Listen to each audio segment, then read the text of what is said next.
Gus Dur selain dijatuhkan dari presiden oleh Pak Amin, oleh Bu Mega, Gus Dur bilang, saya tidak masalah, tapi saya tidak pernah melupakan.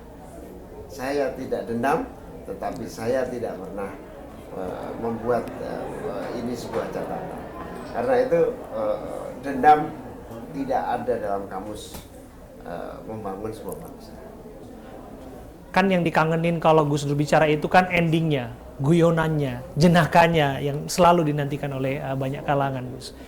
Kalau kita melihat hari-hari ini bagaimana ceramah, tausiah, apapun itu disampaikan, ini mungkin Gus Imin juga melihat ini bisa menjadi kontroversi belakangan ini, juga mengikuti apa yang terjadi belakangan ini. Apa yang patut dicontoh dari cara-cara berceramah, cara-cara Gus Dur memberikan pesan kepada umat? Ya, sebetulnya Gus Dur bisa menghadirkan satu message, pesan, gagasan dengan amat sangat sederhana dan bahkan menggembirakan. Itu karena prinsip Gus Dur tidak pernah merendahkan dan tidak pernah merasa lebih tinggi dalam semua aspek, termasuk di dalam melakukan guyon-guyon dan cerita-cerita lucu. Sehingga istilah Gus Dur itu lelucon terbaik adalah merendahkan diri kita sendiri. Lelucon yang paling lucu adalah tidak pernah menyakiti orang lain, karena pada dasarnya merendahkan atau meremehkan diri sendiri itu adalah lelucon yang paling unggul, kata Gus Dur begitu. Tapi satu hal yang patut menjadi pembelajaran tentang Gus Dur ini adalah Gus Dur selalu menemani kelompok yang paling sulit, yang paling menderita, yang paling minoritas, yang paling sedang mengalami masalah yang paling sulit. Di NU sendiri ada satu keyakinan Gus Dur itu wali. Wali itu kesayangan Tuhan, kesayangan Allah, istilah wali. Tapi apa sesungguhnya setelah saya ikuti perjalanan Gus Dur, yang disebut wali atau kesayangan Tuhan itu karena Gus Dur pernah dan selalu membela orang, dan yang paling pokok adalah menyelamatkan nyawa manusia. Gus Dur itu disebut wali karena terlampau banyak nyawa-nyawa yang diselamatkan, yang tidak terbunuh gara-gara intervensi Gus Dur. Ada satu cerita seorang yang paling preman nyaris dibunuh dan lari minta pertolongan Gus Dur, dilindungi.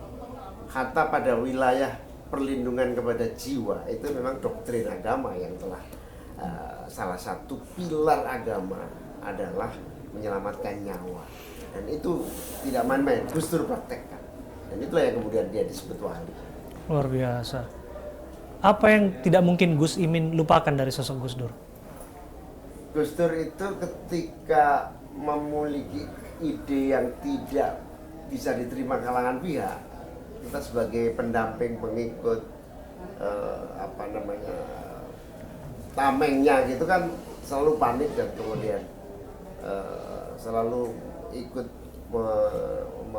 menasehati Gus Dur. Gus kok begini ya, misalnya ketika bendera Papua Gus Dur sampaikan, silakan bendera Papua dikibarkan asal di bawah merah putih. Wah, DPR ngamuk. Saya datang ke istana, Gus, saya dan teman-teman yang di PKB remuk nih gara-gara pernyataan Gus Dur, bendera Kejora boleh dikibarkan. Apa jawaban Gus Dur dengan santai? Sepak bola aja pertandingan di kampung boleh mengibarkan bendera, masa bendera Kejora aja nggak boleh ya? Itu sesuatu yang serius menjadi sangat cair. Itulah kemudian Gus Dur dicintai oleh teman-teman Papua sampai hari ini. Luar biasa. Ini terakhir ya Gus ya. Kita tahu bahwa Gus Dur ini kan tidak memiliki musuh lah. Semua dirangkulnya. Bahkan ia sempat menyebutkan kalaupun ada figur yang dia musuhi adalah sosok Pak Harto. Tapi itu pun ia temani. Artinya memang dia minus permusuhan dan hampir semua dirangkul menjadi seorang sahabatnya begitu. Dan kok saya melihat bagaimana kemudian politik hari-hari ini kemudian yang tadi lawan bisa menjadi teman dan sebagainya. Ini sebagai satu refleksi kebangsaan, Gus. Gus Imin juga ada dalam seturu politiknya Pak Prabowo, lantas kemudian ada dalam kabinet. Ceritakan kepada kami, Gus, mungkin belum banyak orang yang mengetahui itu. Barangkali ada nilai-nilai dari Gus Durian yang kemudian diambil di sana, sehingga pada akhirnya Gus Imin hari ini ada dalam satu kabinet pemerintahan yang kemudian ikut mencoba untuk mewujudkan Asasita. Ya, ketika ada orang yang merasa paling benar, Gus Dur selalu mengingatkan, jangan pernah menyalahkan orang lain yang pernah salah atau yang sedang berbuat salah, karena pada dasarnya orang akan berubah menjadi lebih baik. Ya. Dalam konteks itu perbedaan pendapat atau perbedaan cara pandang, kebijakan, itu yang paling pokok adalah semua saling belajar. Dan nampaknya pemerintah hari ini Pak Prabowo dengan berbagai pengalaman panjang sejarah dia mau belajar, mau mendengar, mau merangkul, tidak mau ada benturan yang tidak berarti dan tidak produktif.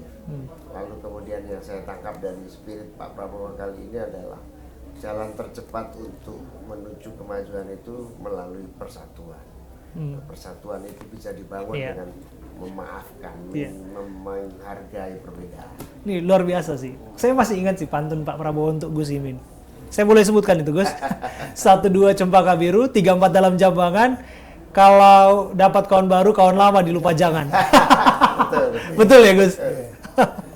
Dan itu kemudian yang memang harus ditularkan. Politik bisa saja pada tempatnya berseberangan, tapi pada prakteknya untuk membangun cita-cita kebangsaan, kalau memang harus berangkulan itu mesti dilakukan, Gus. Ya betul. Jadi istilah yang paling sering disampaikan Pak Prabowo dan sama dengan Gus Dur. Tidak boleh ada dendam di dalam berbuat dan berjuang untuk bangsa itu. Gus Dur selain dijatuhkan dari presiden oleh Pak Amin, oleh Bu Mega, Gus Dur bilang, saya tidak masalah, tapi saya tidak pernah melupakan. Saya tidak dendam, tetapi saya tidak pernah membuat ini sebuah catatan. Karena itu dendam tidak ada dalam kamus membangun sebuah bangsa.